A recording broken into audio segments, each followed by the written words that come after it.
Hello વિદ્યાર્થીઓ, જય સ્વામિનારાયણ. શ્રી સહજાનંદ પ્રાથમિક શાળાના ઓનલાઈન સ્ટડીમાં તમારા સૌનું સ્વાગત છે. વિદ્યાર્થીઓ, આપણું ધોરણ છે ચોથું અને વિષય છે ગણિત. ગણિત વિષય અને ચોથું ધોરણ એમાં વિદ્યાર્થીઓ આપણે 9મું એકમ જે છે એ ભણી રહ્યા હતા. 9મા એકમનું નામ હતું અડધું અને પા. આ એકમમાં વિદ્યાર્થીઓ આપણે પહેલાં 3 પ્રશ્ન જે છે એ કરી લીધા હતા. ચોથા પ્રશ્નથી આપણે આજના વિડીયોમાં આપણે ભણવાનું શરૂ કરવાનું છે. સૌથી પહેલાં જોઈએ આપણે થોડુંક પુનરાવર્તન કરી લઈએ. એમાં ત્રીજો પ્રશ્ન હતો, આપેલા લંબચોરસને તમે જુદી જુદી કેટલી રીતે 4 સરખા ભાગ કરી શકો છો. આ લંબચોરસના આપણે જુદી જુદી રીતે 4 સરખા ભાગ કર્યા હતા, તમને યાદ હશે. સૌથી પહેલાં આ લંબચોરસને આપણે આવી રીતે એક ઊભી લીટી અને એક આડી લીટી એવી રીતે કરી અને 4 સરખા ભાગ કર્યા હતા. પછી 3 ઊભી લીટી કરી અને આપણે લંબચોરસના 4 સરખા ભાગ કર્યા હતા. એની પછી એક વચ્ચે ઊભી અને 2 ત્રાસી લીટી એવી રીતે કરીને આપણે લંબચોરસના 4 સરખા ભાગ કર્યા હતા. એની પછી 2 ત્રાસી લીટી દોરીને કર્યા હતા. 2 ત્રાસી લીટી દોરીએ એટલે આવી રીતે 1, 2, 3 ને 4 એવી રીતે 4 સરખા ભાગ પડે. એની પછી 4 આડી લીટી દોરીને આપણે ભાગ કર્યા હતા. તો વિદ્યાર્થીઓ આવી રીતે 4 સરખા ભાગ કરી અને રંગ પૂરવાનો હતો, જે તમે પૂર્યો હશે. એની પછી આપણે વિદ્યાર્થીઓ હવે આજના વિડીયોમાં આપણે ચોથો પ્રશ્ન જોવાનો છે, જે બહુ મહત્ત્વનો છે. સૌથી પહેલાં ચોથો પ્રશ્ન જોઈએ. ચોથા પ્રશ્નનો મેઇન સવાલ જે છે એ વાંચીએ. રજનીના પપ્પા કેક લાવ્યા. રજનીના પપ્પા કેક લાવ્યા. તેણે કેકના 4 એક સરખા ભાગ કર્યા.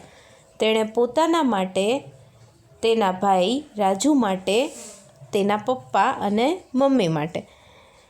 હવે રજનીના પપ્પા શું કેક લાવ્યા? હવે એણે કેકના સૌથી પહેલાં શું કર્યું? 4 સરખા ભાગ કર્યા. કોની કોની માટે? પોતાની માટે, એના ભાઈ રાજુ માટે અને એના મમ્મી પપ્પા માટે.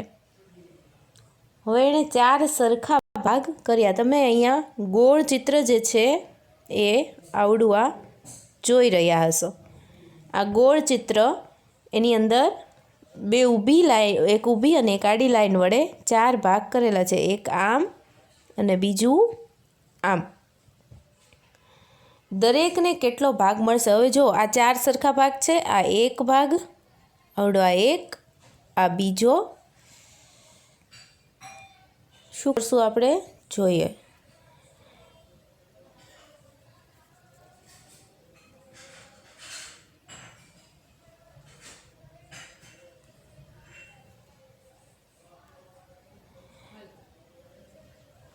આ એક ભાગ, આ બીજો ભાગ, આ ત્રીજો ભાગ અને આ ચોથો ભાગ.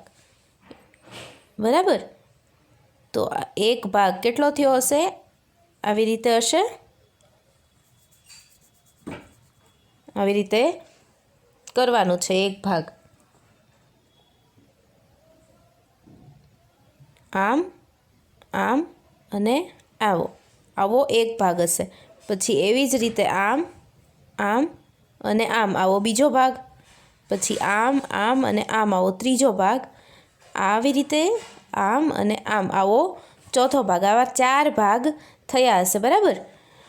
તો હવે આ 4 ભાગ છે, તો આ આટલો અમથો જે ભાગ છે એને શું કહેશું? 1/4. કેટલો ભાગ થયો? 1/4. એક ભાગમાંથી 4 ભાગ પાડ્યા તો 1/4, જેને કહીશું આપણે 1/4. પછી બીજો સવાલ, દરેક ભાગમાં જુદા જુદા રંગ પૂરો. તો એ તમારે હોમવર્કમાં કરવાનું છે. ત્રીજો સવાલ, મમ્મીએ પોતાના ભાગની કેક રજનીને આપી. રજનીને મળતા કુલ ભાગમાં લાલ રંગ પૂરો. હવે મમ્મીએ પોતાના ભાગની મળતી કેક રજનીને આપી. હવે મમ્મીને કેટલો ભાગ મળતો હતો? તો કે આટલો ભાગ. આટલો ભાગ મમ્મીને મળતો હતો અને આ ભાગ જે છે એ રજનીનો હતો.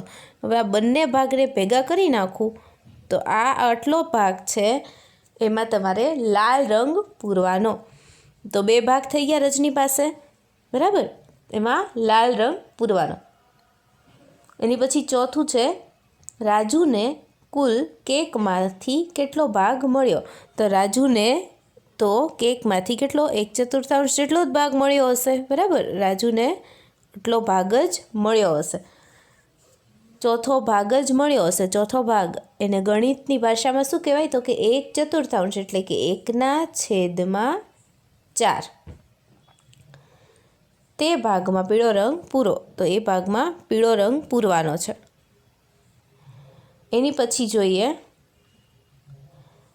કહો 4 ભાગમાંથી 1 ભાગ. જુઓ, 4 ભાગમાંથી 1 ભાગ એટલે કે આ 4 ભાગ છે, આ 1, આ 1, આ 2, આ 3 અને 4, એમાંથી આ એક જ ભાગની વાત કરતી હઈશ.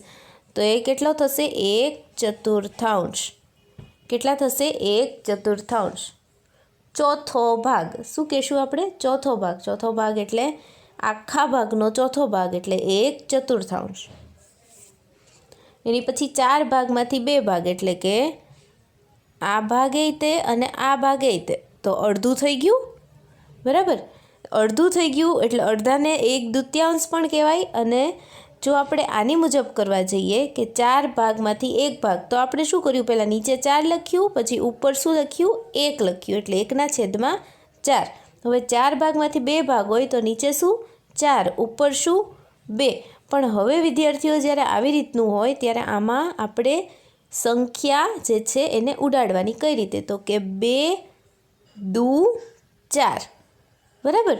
2×4, 2×4, 2ના ઘડિયામાં 4 આવે છે તો 2×4 એની સાથે ગુણાશે અને ઉડાડશે.